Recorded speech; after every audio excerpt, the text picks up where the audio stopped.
Yo, yo, yo, what's up, everybody? This is your boy Isaac, And this is your boy Bryce. and we are brothers on tennis. And folks, we've got yet another wonderful week of tennis that we saw. Man, Bryce, come on, man. That Monte Carlo was hot. Now, I always get hyped when one of my JV squad people show up, right? Right? Right? And folks, y'all remember, we started talking about Mr. Alejandro Davidovich Fokina last year.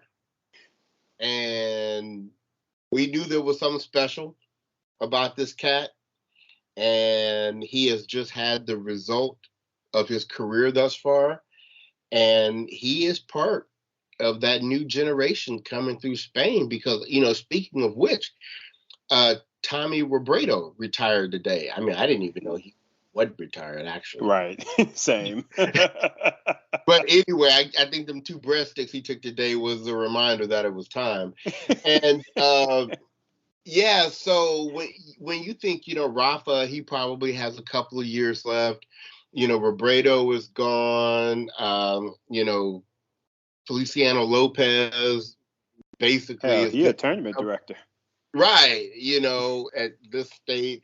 I guess PCB still got some years, left with him, but Oh, yeah. it's really, when I look at this next bunch, I think Alcaraz and I think Davidovich Fokina. Yeah. Those are the two standouts. And I think Davidovich Fokina was like, wait a minute now, Carlos Alcaraz. You're not the only one. Right. You're not the only one that can show out. And here I come. And you know what, Isaac? I mean, Davidovich Fokina kind of reminds me, I was telling somebody this weekend, he's like a modern day David Ferrer. And I think that's going to, honestly, be kind of the relationship there where we had before, like Rafa and Ferrer. Right. I think it's going to be Alcaraz and Davidovich Fokina because let's be clear about one thing. Yeah, Alcaraz lost, in a close three-setter to Korda this week. And I actually think that's really good for him because the hype was building fast. Right. On this guy. And I still completely feel he's completely deserving of all the hype he's received thus far. He's nowhere close to a fluke if you look to his game. But I do think as you look across the next several years, especially once Rafa moves on, I think he will assume the position as the top Spanish player. Yeah. And I think Davidovich Fokina will be kind of that workhorse behind him. Do you think or do you see it being that same dynamic? Do you see like how basically Rafa kind of dominated Ferrer? Do you see that as being the dynamic between Alcaraz and Davidovich Fokina? I actually do a little bit. It may not be as extreme because Alcaraz is such an offensive player, and Davidovich Fokina is the exact opposite. He's got some aggressive shots, but he doesn't have what I consider strong offensive weapons.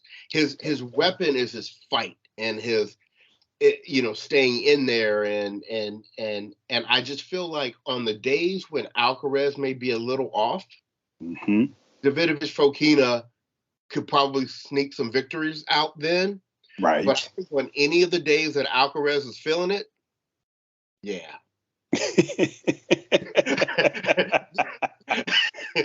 Just simply put, yeah.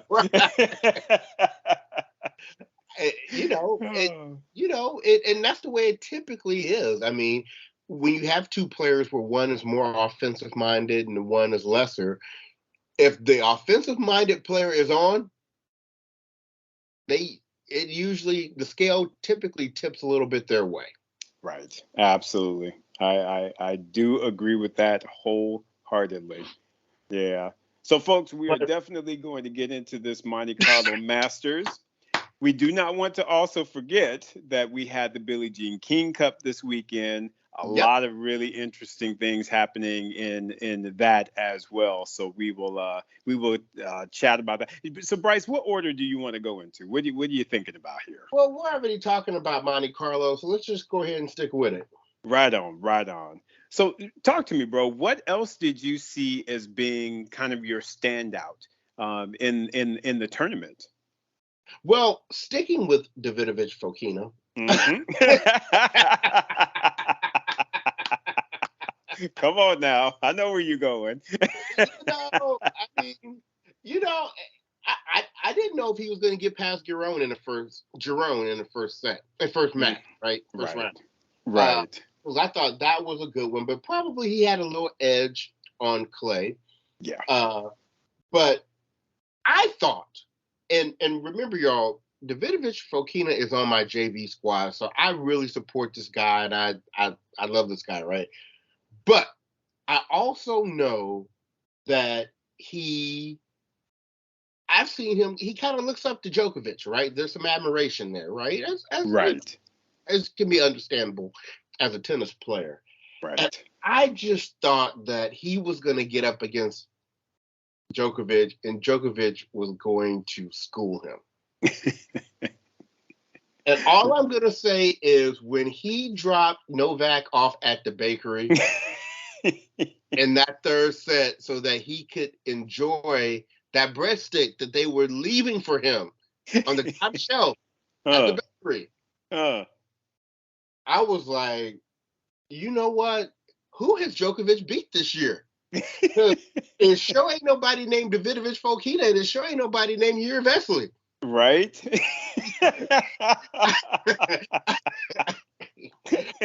Wait a minute. Nor was it the Victorian government down in Australia. I'm trying to really figure out who this goat is beating right now. Right? Come on now. Yeah, bro. I have got to say that was very, very, very surprising to me because in truth, when Djokovic came back and stole that second set in that tiebreaker, I was like, yeah, I thought it was going to be 6-1 for sure, but I thought it was going to be Djokovic that was going to be dropping off Davidovich Fokina at the Breadstone. And I mean, talk about that young man's fight, man. He kept his mental right. He was like, you look tired because you ain't played no matches. And I am fresh. And I feel good. And man, Bryce, he put it on him in that third set. I was extremely impressed with Davidovich Fokina. Yeah. I mean, his confidence has to be sky high right now. And I can't wait to see how this plays out, across the rest of the clay court season. But then something I want to remind our listeners of is Davidovich Fokina won Wimbledon in the juniors. Right. So he ain't just like some clay courter. Right. I think he has an all-surface game. So I'm just telling you what somebody said on Twitter. They said for all those people that are still saying, okay, we missing the big three or whatever, we just had one of the most exciting tournaments. And it was filled with, people on the way up. That's right. Or people on the way back. Because I do want to quickly speak about, we had the major return of both Tsonga, who we know has said he's going to retire after the French. Right. And we had Wawrinka back. Mm-hmm. And I don't know if you saw both of those matches, Isaac, but there was a comparison, or maybe it's more of a contrast, I should say, between those two. Like when I watched Wawrinka, and although he lost in the first round, in 3 sets to Bublik, and Bublik has been playing well lately, I felt like I still saw the sting in his shots. I saw old Stan. You could just tell he's rusty, right? But he looks like, okay, give him a few, and he's going to be back. Right. Exactly. When I watched Tsonga's match, Tsonga is really starting to look a little bit like a shell of himself. Did not have the sting on his shots. He did not have the movement. So which hurts my heart because you know how much we love Tsonga. Absolutely. But I think he's absolutely making the right decision. That is time. It's a shame that he's been robbed so much of his career due to injuries. Right. But if you trying to catch Tsonga at the French, you need to try to really catch his first. I mean, I'm not trying. Yeah, No, I'm not trying to be it's funny, the truth. No, it's the truth. But it's very hard for me to see him beating anybody in best of 5 right now. Right. No, I would agree with that wholeheartedly, Bryce. I mean, I did see that matchup against Cilic, and it just looked like he was just outmanned. I mean, he's just, like you said, a shell of himself. And Cilic has been playing some good tennis of late, so that was just a tough first rounder for him. But like you said, hopefully he can, have some fun with these last matches that he's going to play, and and just go out with a bang because he deserves that. He has been a staple on the tour. He has gotten some major victories. He was in a Grand Slam final against Novak, that Australian Open. So I mean, came back on fair, the 2 sets to love, and at Wimbledon. I mean, Tsonga has definitely got some major results and things that he's delivered on the tennis court. So like you said, man, we will definitely miss him for sure. Right. And just FYI to our listeners, last weekend, Tweener Head Tennis, one of our friends online, Phil, he invited us to talk about Tsonga's career now that he's retiring. And so that video is up on YouTube. You can access it by going to our website and looking under our videos section. You will see it there. So we get a chance to share our thoughts on, what a career this man Tsonga has had. And almost more importantly than what he did is how he did it. And for someone who suffered as many injuries as he did, maybe Del Potro is the only one who's kind of had a worse situation. He has done it with a lot of class. Yes, that he has.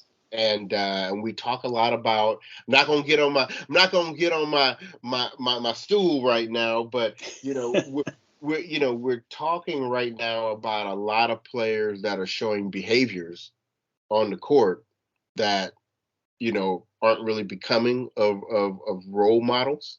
Right. Tsonga always carried himself in a very positive way, and we're going to miss that. That's right. That's right. So definitely go out there and check it out, folks. Check it out. Good stuff, man. Now, what about you? What did you see in this tournament that kind of piqued your interest? It's kind of like what you were saying. There's a couple things that kind of stood out for me. I feel like you were saying, I think it was good that, kind of Alcaraz took that L. At the same time, I'm going to say good job for Sebi Korda for being able to get through Van de Zandschulp that first round and then getting past Alcaraz after, again, Alcaraz had been up on him in these last couple battles. So I thought that was a good victory on his part. He then, of course, went out to Taylor Fritz, but I don't think that's a bad loss simply because Taylor's playing some really, really good tennis at this point in time. So, want to give Sebi Korda a little bit of love there. But as far as talking about somebody, hopefully on the comeback trail, I'm going to throw out there our boy Grigor Dimitrov. Really, really good tournament. I mean, he came out and really had some strong victories. And anytime you can take out Casper Ruud on clay, you're doing you're doing something. You playing some ball. I totally agree. Yeah. Yeah, I was very impressed with him making it to the semis. Davidovich Fokina was like, "Nah, son, this is where it stops." But to that point, he really, really played some good tennis, and I really like the fact that he had his mother and his family kind of there. I feel like that kind of grounds him, and he plays better tennis when they're around. If at least it seems like that to me. So I just was very, very happy for him that he had a really good Masters Series tournament here. Right. And look, if your thing is about consistency and staying true to the standard, that's what the bottom half of the draw was for Yes, you. yes. And so you got that semifinal you were looking for, Zverev versus Tsitsipas. And I tell you what, I think we have to continue going back to that conversation that clay may be Tsitsipas's best surface. Oh yeah, for sure. I absolutely believe that to be the case. You know, I mean, and I think the facts even prove it because again, he's been to the French Open final. He just defended this title, you know, to have won it back to back. And then Mm-hmm. you saw the names on the list of the people who did that. Of course, Rafa, of course, used to basically own the tournament. And before Right. Rafa, it was Juan Carlos Ferrero. You had Ilie Nastase on the list. Who are some of the other ones? Mooster, I think, was on the list as being a. So I mean, just some really great names that have been able to, you know, defend that title there. So yeah, you got to give much love to Tsitsipas because I'm gonna tell you what, I was very concerned about him after that Schwartzman match. He looked like he was done. Yeah, it did. Who done? So I thought Zverev was going to get out there and smack him up, and he was just kind of like, "I take vitamins, son." He was like, "You like Djokovic, don't you?" Well, I heard he's at the bakery, so let me drop you off over there so you can go chat with your boy. So you can go chat with your boy. You can And he chat got with a your whole boy. biscuit that is waiting for you. Waiting, bro. It's waiting for you. Got your name on it in a box. You know the pink box you get from the bakery? Exactly. That nice pink box is waiting for you. Oh my goodness. Yeah, man. That. What were your thoughts, man, on Tsitsipas's run to defending his championship? Well, you know, it was a good run because even just having to play Fonini Yep. early, you know, that's always tricky. You've talked about how difficult that Schwartzman match was. Um, Zverev he just beat him. I mean, Yeah. but that's a tough. Don't nobody want to face Zverev in the semifinals on clay. So, and then you know he really cooled the heels of Davidovich Fokina. I just he looked good. Like I said, he looks best on clay. I do think when Rafa, you know, moves on, uh, you know, if we could ever get Dominic Thiem back right, Right. Right. the French Opens could be a beast between Alcaraz and Thiem and Tsitsipas and Hmm. Zverev. I mean, and then Casper Ruud. I mean, Oh yeah. it could be pretty mean at the Oh French yeah. Open.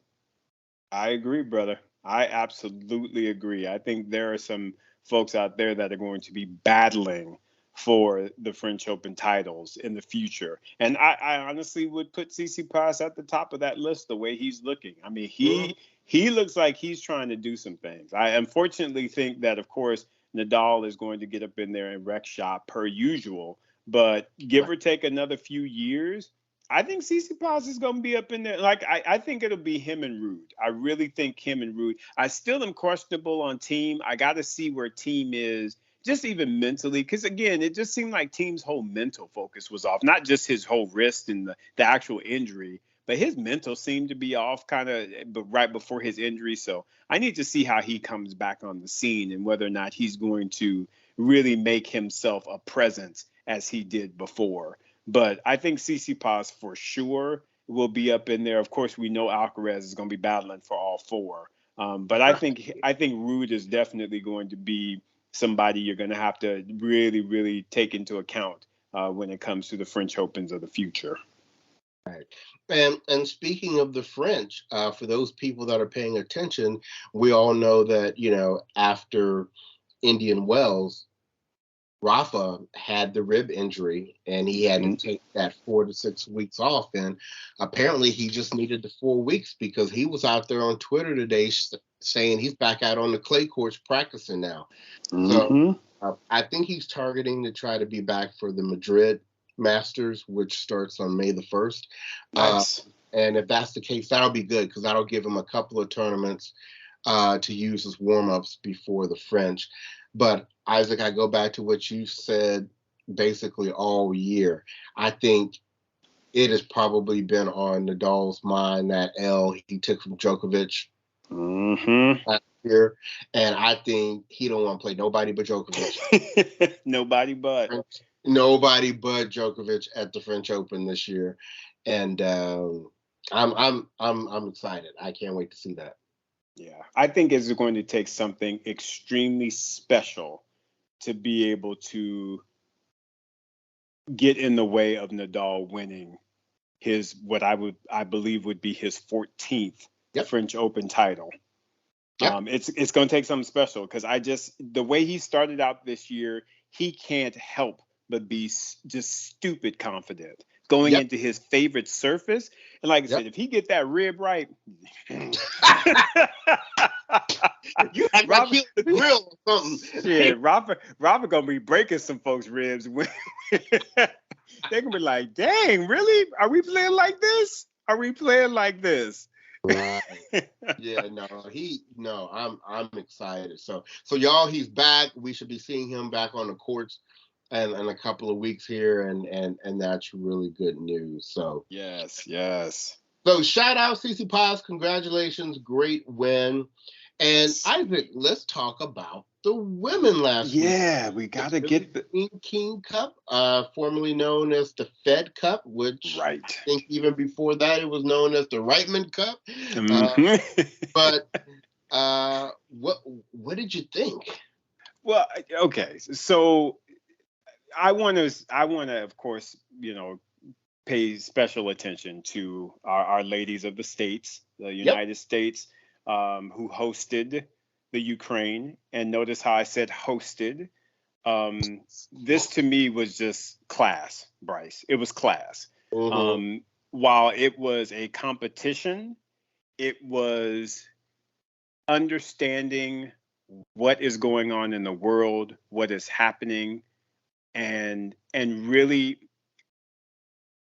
again, just being classy in the sense of we're going to compete, but at the same time, we are going to host you. We are going to show that we care for you and about you as it relates to what's going on in your country. And I just really, really thought that the Billie Jean King Cup and everyone from the U.S., going from Kathy Rinaldi all the way down to the players, I just felt like they just showed a lot of class as it relates to the competitions. I love the fact that after the matches, everybody was giving hugs, and you know what I mean? It was like we gonna battle while we out in the court, but then when we're done,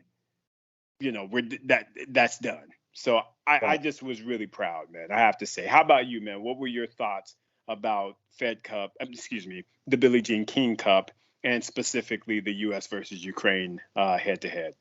Well, I give total props to the Ukraine team because, after day one, because Ali Risk went out there and got what I consider to have been a really good win. I think going into that match, I maybe would have been picking Yastremska to win that match. Yes, agree. And so for Ali Risk to pull that one out 7-6, 7-5, I thought that was a tremendous win for her.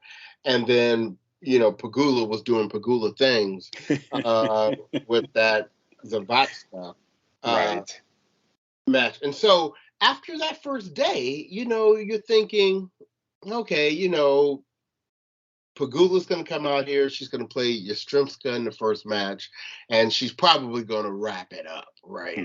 Right. Like it or not. Let me tell you what. Yastremska was swinging out of her shoes. Shoes, bruh. Shoes. Had to tie him up after every point. She was barefoot by the time she was walking up to the net to shake her hand. Look, Pegula did not know. Pegula was an hour later was still asking what happened. I'm telling you what, Yastremska was. Hey. Yeah. She was like, after that first day, she was like, "Y'all gonna play us like that? Okay, all right." I mean, all right, Allie. Exactly right. So that was super impressive. Yeah. But then I was thinking, like, okay, they took Ali Risk out, which at the time I'm thinking is a good move to put Shelby Rogers in. Right. Because I'm thinking Shelby, she real solid with the ground strokes and everything, She's gonna go ahead and I mean, this lady that Pegula left in the bakery the day before with the whole biscuit and the breadstick, she was gonna do the same thing. Right. And the spirit of Ukraine must have been in the building because I was like, this is not the same lady that played Pegula yesterday. No, not at all. Not at all. Yeah, they must have had some kind of a conference or something, and they was like, "Listen, ladies, I know they hosting us and they being real nice and friendly and everything, but yeah, y'all need to go and get out there and put them things on them."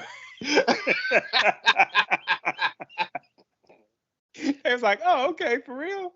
We thought we needed to be nice because they was hosting us." Yeah, they team captain was like, "Nah, sis, let go, let go." Yeah, no. And so the fact that came down to 2-all. Yeah, Now, bro. granted, I knew the U.S. had the edge on doubles with Right. with the players they had, but still, when you come down to the last rubber, It's anything. winner take all. Anything can hold. Anything can happen. And I was a little surprised that they did not put Krajicek Yeah. in the Yeah. doubles, Yeah. since she by far the highest ranked doubles player on that Right. team. But I do get, that Muhammad and Pegula had chemistry and they had just recently won a title, and Right. So I'm Right. like, okay. And I was glad that the sister got a chance. Right. Exactly. That was always good. We love Asia Muhammad. Right. And but no, that ended up being a much more competitive and better tie than I thought it was going to be going in. Yeah, day two was fire. I mean, day one was good from the standpoint of, you just saw the U.S. play some really, really good tennis. But day two was fire. Day two was like, okay, that's where to me it felt very competitive. And even the doubles match, Bryce, that doubles match was good. It was. It could have gone. It easily could have gone a different way. And here's another thing I was thinking of. You still have to think on that team. You didn't have Coco Gauff, Right. nor McCoco. Nope. As a doubles team. You didn't have Danielle Collins. Nope. There. You didn't have Sloane, and I kind of knew why Madison won there. But you just still had people, U.S. players, that this team could be so deep. Oh yeah. The ladies are deep. I mean, they've got a lot of depth in the ranks and everything, and so yeah, very much like the men. I feel like the men are very much modeling the women these days. Right. Now, these teams that were playing this weekend, the winner moves on, to the finals, and they were talking about they have this one spot open. Right. For whoever's going to host next year. That if they host, they get a spot in the finals. But if the team or the country that's going to be hosting is already in the finals, like the United States or Canada or then they get to pick another team to be in the finals. And I liked how Pam Shriver was saying what she was doing and what she hoped everybody else was going to be doing was writing in Ukraine. Right. To get that last spot. And so I am really hoping that whoever gets awarded the hosting duties for next year, I hope for the teams that's already in, because I really, really, really, really, really want for Ukraine to get that last spot. I absolutely agree with that, brother. I 100% agree. And notice that Russia was not in the lineup. And notice that Belgium beat Belarus by walkover. Yep. So, and just a quick review: Poland beat Romania, Spain beat the Netherlands, Czech Republic beat Great Britain, Canada beat Latvia, Kazakhstan beat Germany, and Italy beat France. There you go. So that was a good event. Yeah, very much so. Very much so. And it'll be interesting to see again just how some of these events, what happens as we go forward. It's a very interesting dynamic, I have to say. Right. Yeah. Something that we may have to talk about in a future episode. Exactly. Well, Uh, let's do this. Let's talk about what's going on this week. yes, And let's and do that. and let's stick with the ladies. So Okay. there are 2 tournaments going on this week. One of them is the Dust Bowl Open, so we're not going to cover that one. But the other one is the Porsche Tennis Grand Prix in Yes. Stuttgart, Germany. And just as FYI, the seeded players are. This is a great tournament. Your top 8 seeds are Swiatek, Badosa, Sabalenka, Sakari, Kontaveit, just Pliskova. We just got Jabeur, and Raducanu. Right. And not to miss, also in the draw is Coco Gauff, Vondrousova, Andreescu is making. Yeah, Bianca's making back. Right. Yeah, so you've got some good other players in there. So what are you thinking about this draw, Isaac? Hey, it's a very attractive draw, Bryce. I mean, I think there could be some really, really good matchups coming at us. Definitely excited about Andreescu being back on the tour. Hopefully, she is seeing some, level of good health and can get some consistency. Our boy is still with her, so we want her to be able to excel so that he can excel. And that's Sven, by the way, folks, Sven Gronefeld. So yeah, man, I think it's a good looking draw. A lot of good potential there. At the end of the day, for me, the number one player has been playing like the number one player in the world. So Yes. I don't know that I see anybody getting in her way, if I'm being honest with you. But at the same time, it'll be some really good matchups, and we'll see if there's somebody that can derail her. What are you thinking, brother? I'm right in the same boat with you. I'll enjoy the matchups all the way up to Swiatek holding the trophy. I mean, just keeping it real. Keep it real. It'll be a lot of good matches leading up to that, and people should battle to see who's gonna be her finalist opponent. Right. And hopefully it can be Coco Gauff. I mean, yes, my hope would be just getting ready to say. Yeah, hopefully Coco can find some level of rhythm and really start playing the brand of tennis that we know that she can play, and really start making some inroads, because her results of late have not been as great as I think we had all hoped. But yeah, we'll keep our fingers crossed that she can make her way through the draw. She is in a rough section of the draw. Let us just be very clear. Out the gate, she got to play Kazakina, and then likely we'll have to play Jabeur or Vondrousova, because you're jumping over Vondrousova. Right. And then potentially Badosa. So or Rybakina. Yeah, or Rybakina. So that's a rough section right there, brother. So, right. But yeah, Coco, try and do your best, babe. No, but you know what? She is the top seed in doubles with Zhang Shui. Right. But they, if they win their first round match, they're already going to have a challenge in the next round with Badosa and Sabalenka. Wow, that's rough. So, but you know what it had, looking at this doubles draw, what it had me thinking, and the number 2 seed is Demi Shores and Desiree Krajicek. Is, where's Nicole Mellicar? Yeah, where's she been? Exactly. I don't know that I've seen her name at all this year. So I'm wondering if she's suffering from an injury or something. But yeah, we've not seen her name out there. Not at all. And it made me go look at the rankings. And remember, she had gotten to the top 10. Yeah. And she's now number 27. At one point, she was the number 1 ranked American in doubles.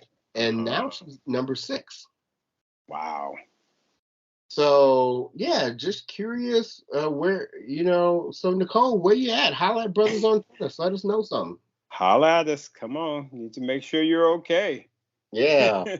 So that's where the action is this week on the women's tour. Now we do have two good tournaments on the men's side. Yes. And Isaac, the first one, well, we'll start with the 500 level tournament, and that's the one in Barcelona. Mm-hmm. And just quickly, the top seeds there are Tsitsipas, Ruud, FAA, Cam Norrie, Alcaraz, Schwartzman. RBA was the number 7 seed but pulled out. He Okay. And he said, right wrist. And just FYI, Davidovich Fokina pulled out citing fatigue, as we completely understand. Right. And the 8th seed is PCB. So this is a full tournament. Yes. Good matchups from the very first round. What are you thinking, Isaac? Yeah, man. I mean, it's kind of like the two people that we were just talking about in the last segment. You got our headline, and you got Ruud, and you got Tsitsipas, and you got Ruud on the other end, and a whole lot of fun in the middle. I mean, this is a very, very interesting draw. I think that I do see that quarterfinal happening between Tsitsipas and Alcaraz. I don't know that I see anybody getting in the way, even though Grigor is at the top with Tsitsipas. I still think I see that one happen. I think I see Tsitsipas getting by him, and I wonder if this isn't the tournament where Tsitsipas gets his revenge on Alcaraz. To be very honest with you, I'm kind of wondering about that, but we'll kind of see what happens here. That next quadrant below it, it's all good. You may see De Minaur kind of slide his way on through there because he likes playing on clay and he grew up playing on it, even though he's an Aussie. But yeah, that bottom area, you can never overlook Schwartzman. He loves this surface, and I think that he will likely be able to handle up on some of the posts. Although I tell you what, that Musetti is always crafty. He crafty. So that could be a battle, but I'm gonna put my coins behind Schwartzman. Big Foe, of course, is in the draw, but I'm not sure Big Foe is a big clay court player. I don't know that I've seen him get really great results on clay, so I'm not gonna put a ton of coins behind him in this particular one. But yeah, and quietly at the bottom, I just see Casper. Spanking up on all of them, to be very honest with you. And I think it'll be a Ruud Schwartzman semi there. What are you seeing, Bryce? What are you kind of forecasting? I pretty much agree with you. I'm curious in your thoughts, though, on how that potential quarterfinal between Schwartzman and FAA. Yeah. Right now, I think FAA is just kind of doing a little bit of rebuilding. Like I said, he got his tournament. He got that monkey off his back. Now I think he's just kind of getting himself a little bit, kind of retooling. So I'm not necessarily going to expect a ton of things out of FAA right now, because I just think I think winning a title was something big for him, and he needed to get past that. And now that he has, I really feel like he should start kind of resetting and kind of going back and doing some more build those building blocks. I think he needs to get in some more time with Tony Nadal and just really shore up his game a little bit more. So I'm not necessarily as mad as far as the losses that he's been taking of late. So I'm not necessarily expecting too much out of him. What about you? I mean, how are you seeing him and his results? A lot of the same. I think Schwartzman and FAA could be a good battle. Yeah. And ultimately, if FAA could come through that, would be a very big win, I think, for him. Right. But I ultimately agree with you that even if he gets through that Ruud is going to spank him up in the semi. In that semi, yeah. But I wouldn't mind seeing it though, because in truth, Bryce, as weird as this sounds, I actually think clay is a very, very good surface for Felix because he's got all that whip on his forehand. It gives Mm-hmm. him a little bit more time to prepare. I think it kind of, especially on the backhand side where it's kind of, there's always some questions there. He has, of course, tremendous movement. So I really do believe this is a good surface for him. And he's actually had really great results. I think probably three of the 8 tournaments that he got to the finals of and didn't win were on clay. So, Right. so he knows what he's doing. He definitely knows what he's doing on this surface. So As we'll see, man. Yeah, as long as he's able to stay patient and Yeah. not rush and start going for shots that are really too big too early. Right. Yeah, I give him a good shot to make it to the semis. Exactly. Because I think Rude is gonna he's gonna give a whole bunch of folks a rude awakening. Right. He's back on his favorite surface. So But all right, so that's Barcelona. yes. Keep our eyes out on that one. And for the 250, Mm-hmm. we are in Serbia. And I'm sorry, whenever I think about this tournament, the only thing I can think about is last year when Karatsev beat Djokovic in front of his son in his backyard. That's the only thing I can think about. And I'm sure Djokovic looked at the draw and was like, "Where's Karatsev? Where is he? Right. Wants to get some vengeance." But the only way they can meet is in the finals, and Right. the way Karatev's been playing lately, I don't expect for him to get there. Yeah, it might be tough. Yeah. But in this tournament, we have, in terms of seeded players, starting at the top, we do have Novak's, Djokovic, Rublev, Khachanov, Karatsev, Garin, Fonini, Kecmanovic, my Serbian I really like, and Krajinovic. So that's. I just want to go off on the record right now and say one of those seeds is already gone. Either Garin wasn't feeling it today, or this Holger Rune there's a Runa. Yeah, Rune. No, it's Rune. Yeah, Holger Rune. You said it right. He 3-1. Oh yeah. Holger Rune ain't no joke. He's one of them young guns, bro. But Garin is supposed to be pretty good on clay, right? He is. That he is. He apparently wasn't ready today for what the newcomer had in store for him. But he is actually supposed to be very good on clay. So that is a surprising loss, especially to get dropped off at the breadstone too. Right. Yeah. I'm telling you what, the bakery is full right now. It is real full because people just getting dropped off left and right. Right? They making coins, man. They making coins. Kecmanovic told Gasquet, he was like, yeah, friend. Bakery, here we come. He was like, look, you and Songa came in about the same time. Y'all might as well go out together. Right? Because there ain't nothing left here for you in that backhand. Ain't nobody impressed with that backhand anymore. Ain't nobody impressed with it anymore. No. Sorry. Yeah, Fognini took Cecchinato, took him to the breadstone twice. Say, here's your whole biscuits, not biscuits. This is hilarious. Yes, sir, man.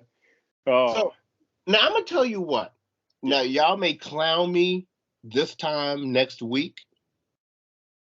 And I normally don't put myself out there like that. I normally just keep it in my mind. So if it don't come true, y'all can't clown me. Okay. I don't know why I got this feeling if Kecmanovic meets up with Djokovic, I feel an upset there. And it's that whole, how typically, your countrymen, like that your higher ranked countrymen normally beat down on your lower ranked ones because that's the pecking order. Right. But I tell you what, I think Kecmanovic right now is really on top of his game. And I think Djokovic really is not. Right. And it could be a good time for him to catch him. Here's what I will say, Bryce. I am there with you in spirit.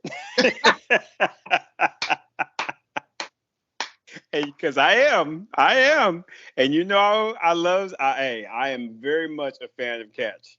We got a chance to, of course, meet him at the City Taste of Tennis event in Indian Wells.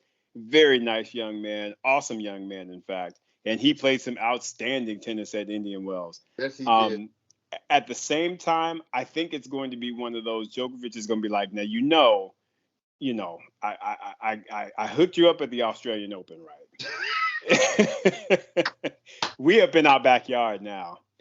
I'm not trying to hook you up no more, son. So I think he's going to look at it very much how Rafa looks at the other Spaniards below him, and he is going to wax on, wax off. He's going to be like, no, son. That's the logical mindset to have. I do think that. But I'm with you though. But you're right. Like you said, I do not disagree with what you're saying. Kecmanovic is playing some ball, and by far, you and I both agreed that the match of the tournament at was it Indian Wells or was it Miami? Yeah, at Indian Wells was Alcaraz versus Kecmanovic. That by far was the match of the tournament. So Kecmanovic is definitely on his game, and I think that he will definitely bring something to the table. Like I said, I'm just thinking Djokovic will be like, okay, we're in Serbia, you are Serbian, yeah. I'm also throwing in there that I think Kecmanovic's coach is going to be like, now, I done beat this dude. Right. Let me tell you what to do to him. That's true. And for those of you who don't know who Kecmanovic's coach is the D to the N. Yeah, now Bandian. Yes, sir. And, so like I said, I know I am putting myself out there on Front Street with this, and y'all might be able to come and give me all kinds of side eye next week. But don't let Kecmanovic beat Djokovic, because you won't be able to shut me up next week. That's right, friend. I will give you the floor, and I'm just going to stand to the side and be like, it is yours. I expect to be silent, but we'll see how it goes. So how are you seeing this coming down to like maybe the semifinals? Yeah. So for me in the semis, I would probably say I'm going to vote for. It really doesn't matter to me on that other section of the top half. It might be Karen Khachanov. It could be somebody else. It ain't gonna matter. For Krajinovic, it won't matter. Djokovic, in my eyes, is gonna see that through. I would say that on the bottom half, though, who I would probably put my coins against, I have to say Rublev. Yeah. There's really nobody else that I don't. Because like you said, Karatsev is just not playing Karatsev ball like he was last year, and the year before, excuse me. So I just don't know that I'm going to put much on him. So we're going to look for Rublev to try and hold things down. But, like I was saying to you, Bryce, we'll have to have a section, and maybe we cover this in the after show on IG. But I'm kind of wondering, if you will, about the Russian men. I really am. Ooh. I'm wondering if this war in Ukraine is not having. Well, it has to have an effect on them, because again, I don't know where they stand. I feel like I don't know. I don't know where they stand, but at the same time, they have to be caught in a very, very precarious situation. Between country, it's like, who do you support? Because if you step out there and you're saying, no, we're against the war, then that can put yourself as well as your family members in jeopardy. You know what I mean? Right. But then if you are on the flip side and you're supporting your country, well, then you're going to be kind of scorned, and people are going to be looking at you with side eye. So it's just they can't. None of them can be really feeling comfortable at this point in time, I wouldn't imagine. Is Wimbledon still talking that madness about trying to have the Russians speak out against the war to play? If they are, it's a very, very bad decision, because to me, that's you're putting them and their families at risk and in danger, and to me, that's just not acceptable. Right. I completely agree. I think it really oversteps the bounds Yep. of the tournament to be able to ask them to personally do that. They're already not playing under the country's name. Right. Exactly. All right. Which is a statement in itself. Yep. But like you said, to put them in that position, hopefully, smarter minds will prevail in the situation. I sure hope so, bro. Yeah, I really, really hope so. So it's crazy out there, man. It's crazy out there. Yeah. So for me, in the finals, well, if I'm picking Kecmanovic to upset Djokovic, yeah, I got to go ahead and put him in the finals. Yeah, for sure. I would put him in the finals against Rublev. And I don't even know if I could call that match. It would be close. It would be a close one. Yeah, I don't know. But anyway, that is the Serbia Open. That's right. For this week. So we've got some good tennis on. So yeah, my hope, and just a quick shout out on the double side. Come on, Mektic and Pavic, get yourselves together. Get you a title. My God, y'all are playing horrible right now. Come on, fellas, step it up. It's been tight on them this year. Right. Yeah, but I think it probably only takes one good win to get them right. Exactly. Hopefully this will be it, because they have had some miserable results thus far this year. All right. Well, man, I think that kind of wraps it up for us. I know we have to go do our IG live here in a few minutes. Any final thoughts you got for this week? No, man. Just finding it fun on clay. So enjoying the matches, enjoying the matchups, and everything is good. And just always something to throw out there for our listeners. Make sure you check out our website. If you got some extra coins in your pocket, go out to our shop site. There's a lot of good merch out there. We've got pretty much everything under the sun. We just added some jackets that are pretty sweet that you will see us in, of course. So just go out to that shop page, brothersontennis.com, and spend some coins. And please remember that we do have a YouTube channel, and it's full of content. So not only can you catch like these weekly episodes out there on YouTube, you can catch a variety of different videos and interviews that we have there. So go to YouTube, Brothers on Tennis, and while you're there, subscribe. That's right. So, all right. Well, all right then. Well, we're going to head on to our IG Live after show and enjoy the tennis this week, and we will catch you next week. So, on behalf of the podcast, this has been your boy Bryce. And this is your boy Isaac. And we are Brothers on Tennis. Everyone, take care.